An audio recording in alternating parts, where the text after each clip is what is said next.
السلام عليكم ورحمة الله وبركاته. ازيكم حبايب قلبي؟ عاملين ايه؟ يا رب دايما تكونوا بخير وفي سعادة وفي احسن حال. قبل ما نبدأ الفيديو طبعا كله يصلي على النبي. ان شاء الله النهاردة الفيديو بتاعنا كده فيديو يا رب يعجبكم كده وينول اعجابكم ان شاء الله. الفيديو ان شاء الله بتاع النهاردة كده هننضف مع بعض كده البلكونات، ونقول لبعض كده ان شاء الله شوية نصايح كده، يا رب اكون دايما عند حسن ظنكم. وطبعا قبل ما نبدأ الفيديو كده بحب ارحب بكل حبايب قلبي طبعا اللي معايا ومشرفيني، وبقول لهم طبعا وجودكم كالعادة طبعا على راسي من فوق. وطبعا أهلا وسهلا بكل حبايب قلبي طبعا، مشتركين الجداد. يا رب أكون دايما كده عند حسن ظنكم. وطبعا لو لسه طبعا كده ما اشتركتش في القناة كده فعل الجرس كده واشتركي طبعا في القناة عشان طبعا يوصلك كل جديد بننزله إن شاء الله. نيجي هنا طبعا نبدأ بقى يومنا كده بالصلاة طبعا على النبي صلى الله عليه وسلم. وطبعا احنا بنحب نبدأ يومنا كده بذكر الله. عايزة اقولك ان انت طبعا لما تبدأي يومك كده بذكر الله، عايزة اقولك ان اليوم فعلا بيبقى خفيف عليكي، وكل طبعا اعباء اليوم او كل تعب اليوم ما بتحسيش طبعا بأي تعب خالص. تاني حاجة بقى هنا طبعا معانا، ودي طبعا اهم حاجة ان انا طبعا بحب ان انا اعملها كل يوم، وبحب طبعا ان انا انصح طبعا متابعيني وحبايبي واخواتي ان هم طبعا يعملوا كده. عايزه اقولك ان انت اول ما تقومي من النوم فتحي كل شبابيك الشقه خالص عشان طبعا تجددي الاكسجين طبعا بتاع البيت، او طبعا تجددي الهواء كده، تدخلي طبعا البيت بتاعك كده هواء جديد. عايزه اقولك ان الحاجات دي فعلا لو عملتيها كل يوم كده والشمس تدخل او الهواء حتى لو الجو برد، انت طبعا ما بتحتاجيش اي معطر ان انت ترشيه في الشقه خالص. عايزه اقولك بتبقى طبعا ريحه الشقه جميله جدا من طبعا الهواء الجديد طبعا ان انت غيرتيه، او طبعا بتعملي العاده دي طبعا كل يوم، بتبقى فعلا حاجه كويسه جدا.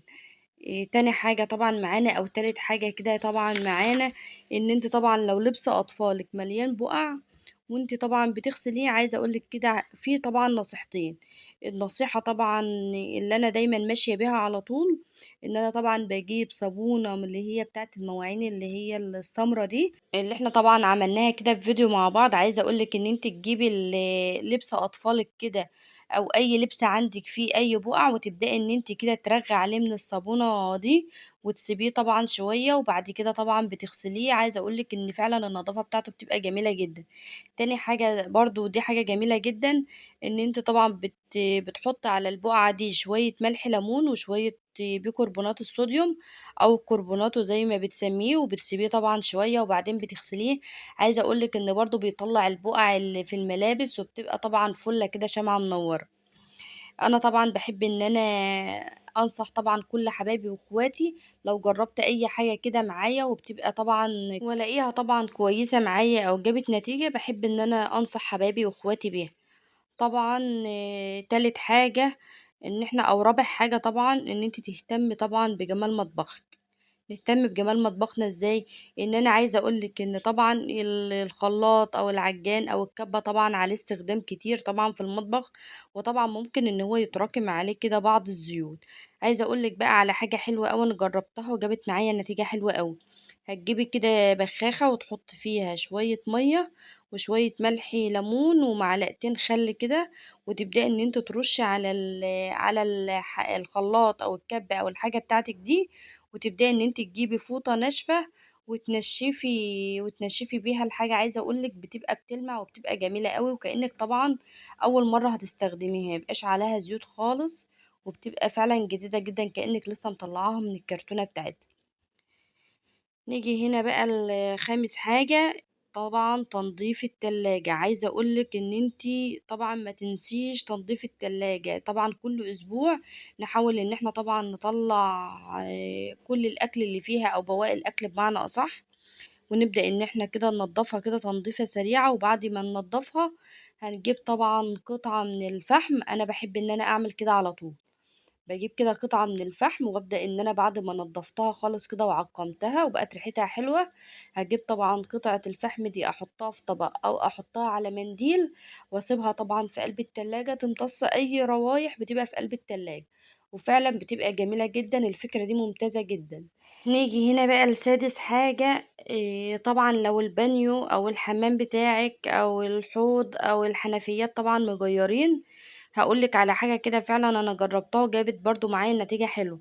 جبت بخاخة وحطيت فيها شوية خل وبيكربونات او كربونات الصوديوم، ورشيت كده على الحنفيات وعلى الحوض، وقمت جايبة الليفة بتاعة الغسيل طبعا اللي انا مخصصاها طبعا للحمام، وبدأت ان انا ادعك الحوض والحنفيات والبانيو والحاجات دي، وبدأت ان انا اشطفهم كده تشطيف كويس. وعايزة اقولك ان فعلا بتبقى الريحة طبعا بتاعة الحنفيات وبتاعة الحوض والبانيو والحاجات دي بتبقى جميلة جدا، واللمعان برضو مش عايزة اقول لكم برضو عليه، جربيه وان شاء الله مش هتندمي.